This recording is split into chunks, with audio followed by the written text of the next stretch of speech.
Agar Alloh meni yaxshi ko'rmaganda, shirkning ichidan meni olib chiqqan bo'lardi. Agar meni yaxshi ko'rmaganda, menga iymon ne'matini bergan bo'larmidi? Agar meni yaxshi ko'rmaganda, bomdodga uyg'otgan bo'larmidi? Bularning hammasini Robbim meni yaxshi ko'rgani uchun qilyapti.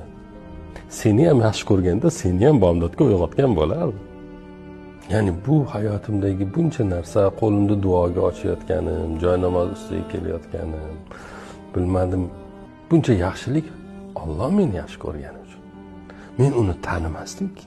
U meni yaxshi ko'rgani uchun menga o'zini tanitdi. U meni yaxshi ko'rgani uchun meni tonglar hamma uxlab yotganda ibodatga uyg'otib qo'ydi. Yaxshi ko'rmaganda nega bunday qilsinki? Nega meni uyg'otsinki? Sevgani uchun.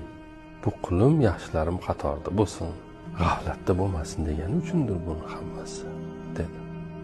Agar Alloh meni yaxshi ko'rmaganda, shirkning ichidan meni olib chiqqan bo'lardi. Agar meni yaxshi ko'rmaganda, menga iymon ne'matini bergan bo'larmidi? Agar meni yaxshi ko'rmaganda, bomdodga uyg'otgan bo'larmidi? Bularning hammasini Robbim meni yaxshi ko'rgani uchun qilyapti. Seni ham yaxshi ko'rganda, seni ham bomdodga uyg'otgan bo'lardi.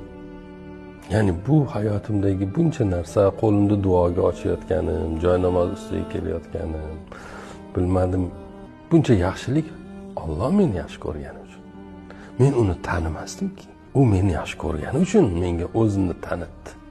U meni yaxshi ko'rgani uchun meni tonglar hamma uxlab yotganda ibodatga uyg'otib qo'ydi. Yaxshi ko'rmaganda nega bunday qilsinki?